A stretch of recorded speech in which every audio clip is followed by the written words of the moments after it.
നമ്മുടെ ഏതൊരു പ്രോഗ്രാമിന്റെയും ഏറ്റവും വലിയ ഹൈലൈറ്റ് എന്ന് പറയുന്നത് ഒരു നൃത്യങ്ങളാണ്. അവിടെ എന്നും നമ്മുടെ മാസ്റ്റർ പീസായി മാറാറുള്ള കുറച്ച് ടീംസ് ഉണ്ട്. അത് മറ്റാരുമല്ല, അത് മാത്രമല്ല എല്ലാ പ്രോഗ്രാംസിലും മാസ്റ്റർ പീസായിട്ട് അവരുടേതായ കഴിവ് തെളിയിക്കുന്ന കുറച്ച് സ്കൂളുകളുണ്ട്. അത് വേറൊന്നുമല്ല, നമ്മുടെ സ്വന്തം മമ്പറം സ്കൂള്. കുറച്ച് സ്കൂളുകൾ ഉണ്ട് അങ്ങനെ. നമ്മളെപ്പോഴും മനസ്സിൽ ഓടിയെത്തുന്ന ഒരു പേര് മമ്പറം സ്കൂളിൻ്റെയാണ്. മമ്പറം സ്കൂളിൽ കഴിവ് തെളിയിച്ച നമ്മുടെ പ്രിയപ്പെട്ട ഒരു കലാകാരനുണ്ട്. ഏറെ സ്നേഹത്തോടെ അദ്ദേഹത്തെ സ്വാഗതം ചെയ്യാം. പറയൂ, പേര് പറയും. നന്ദകിഷൻ. ഏതിലൊക്കെയാണ് നമ്മളിപ്പം ഇന്ന് ഒന്നിലൊന്നും അല്ലാന്ന് എനിക്കറിയാം. ഒരുപാട് സാധനങ്ങൾ വിജയങ്ങൾ നേടിയിട്ടുണ്ടെന്ന് അറിയാം. ഏതൊക്കെയാണത്? നാടോടി നൃത്തത്തില് ഫസ്റ്റ് എ ഗ്രേഡ് ഉണ്ട്, പിന്നെ ഭരതനാട്യത്തില് സെക്കൻഡ് എ ഗ്രേഡ് ഉണ്ട്, കേരള നടനത്തില് സെക്കൻഡ് എ ഗ്രേഡ് ഉണ്ട്. ഇന്നിപ്പം കുറച്ചു മുമ്പേ ഇംഗ്ലീഷ് കിറ്റ് കളിച്ചിട്ടുണ്ട്. അതിന്റെ റിസൾട്ട് വന്നില്ല. അതിലെന്താ, അത് പ്രതീക്ഷയില്ല? ഉറപ്പല്ലേ? പ്രതീക്ഷയാണ്. പിന്നെ വേറെ അല്ല, ഞാനിത് പറയുന്നത് എന്താ പറയാ, എന്റെ കൈ എനിക്ക് തികയുമെന്ന് എനിക്കൊരു ചെറിയൊരു ഡൗട്ട് വരുന്നുണ്ട്. അതെനിക്കൊരു ചെറിയ സംശയമുണ്ട്. അല്ലെ, ഇത് ഫസ്റ്റ് ടൈം ആണോ ഇപ്പൊ വരുന്നത് ഇവിടെ? ഇല്ല, കഴിഞ്ഞ പ്രാവശ്യം 3 എ ഗ്രേഡ്. ഏതൊക്കെയായിരുന്നു കഴിഞ്ഞ പ്രാവശ്യം കിട്ടിയത്? കഴിഞ്ഞ പ്രാവശ്യം കേരള നടനം, ഭരതനാട്യം, നാടോടി നൃത്തം 3 ഫസ്റ്റ് എ ഗ്രേഡ് ആയിരുന്നു. ആ സംഭവത്തിനൊക്കെ ഇപ്രാവശ്യം കിട്ടിയിട്ടുണ്ട്. അതിനൊക്കെ ഇപ്രാവശ്യം കിട്ടിയിട്ടുണ്ട്. പക്ഷേ സെക്കൻഡ് ആണ്. നാടോടി നൃത്തത്തിന് മാത്രമേ ഫസ്റ്റ് കിട്ടിയിട്ടുള്ളൂ. ഓക്കെ. കഴിഞ്ഞ പ്രാവശ്യം സ്റ്റേറ്റിൽ 3 എ ഗ്രേഡ് ഉണ്ട്. ഇനിയിപ്പം നമ്മൾ ഇതിപ്പം സ്റ്റേറ്റിലേക്ക് പോകുമ്പോൾ ആ ഒരു പ്രതീക്ഷ, കഴിഞ്ഞ വർഷം സ്റ്റേറ്റിലേക്ക് പോയപ്പോ എങ്ങനെയുണ്ടായിരുന്നു?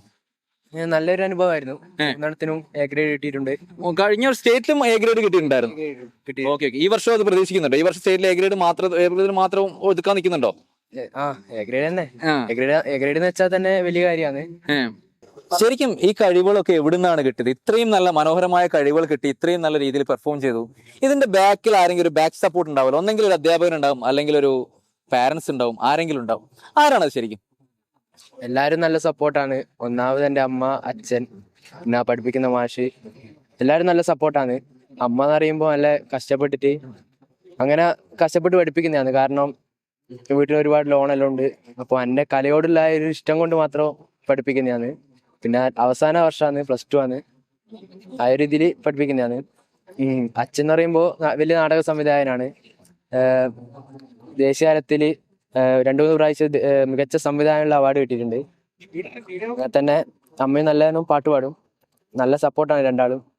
അവരെന്താ പറയാ, ചോര നീരാക്കി പഠിപ്പിക്കുന്ന ആ ഒരു നല്ലൊരു ഇത് തന്നെയാണ്.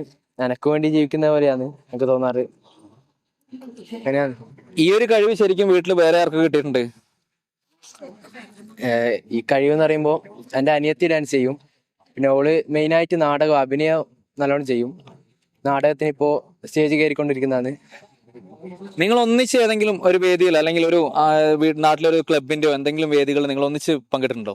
അതെ, 2 വർഷം മുമ്പേ ഞാനും എൻ്റെ അനിയത്തിയും ഒരുമിച്ച് നാടകം ചെയ്തിട്ടുണ്ട്. ഓക്കെ. അപ്പൊ അന്ന് ജില്ലക്ക് സെക്കൻഡ് ആയിരുന്നു. അത് നമ്മുടെ സ്കൂൾ കലോത്സവത്തിൽ തന്നെയാണോ ഉദ്ദേശിച്ചത്? സ്കൂൾ കലോത്സവത്തില് മലയാള നാടകത്തില് ചെയ്തിട്ടുണ്ട്. എന്തു വന്നാലും നല്ലൊരു കലാകുടുംബം തന്നെയാണ്. ഇനിയും ഒരുപാട് ഉയരങ്ങളിൽ എത്തട്ടെ. ഒരുപക്ഷെ സിനിമയിലും എല്ലാ മേഖലയിലും തൻ്റെതായ കഴിവ് തെളിയിക്കട്ടെ. അനിയത്തിയും നീയും നമ്മുടെ പ്രിയപ്പെട്ട സുഹൃത്തും എല്ലാവരും. അപ്പൊ ക്യാമറമാൻ നവീനോടൊപ്പം വിനിൽ ഗോപിനാഥ്, കണ്ണൂർ.